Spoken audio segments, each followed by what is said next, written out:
శ్రీకాళహస్తి క్షేత్రం అంత పరమపావనమైన క్షేత్రం.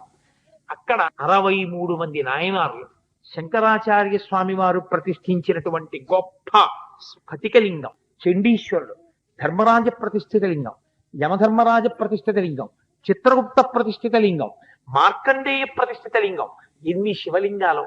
అలా ప్రదక్షిణంగా నడిచి వెడుతుంటే ఆ అరుగు మీద అంతా శివలింగాలే. అటు వెడితే జ్ఞానప్రసూనాంబ, ఇటు వస్తే కాళహస్తీశ్వరుడు, అరుగుల నిండా శనీశ్వరుడికి కూడా పూజ జరుగుతూ ఉంటుంది. ఇక్కడ పంచముఖ నాగేంద్రలింగంగా నేను వచ్చి వెలిశాను కాబట్టి రాహుకేతువులు ఇక్కడికి వచ్చి ఎవరు దర్శనం చేసుకుంటారో వాళ్ళని బాధించరు అని వరమిచ్చాడు. అందుకే రాహుకేతు గ్రహముల వలన యజమాని బాధపడుతుంటే శ్రీకాళహస్తి వెళ్లి రాహుకేతు పూజలు ప్రత్యేకం అక్కడ చేయించుకుంటారు. అది కారణం. అంతటి వైభవోపేతమైనటువంటి క్షేత్రం శ్రీకాళహస్తి.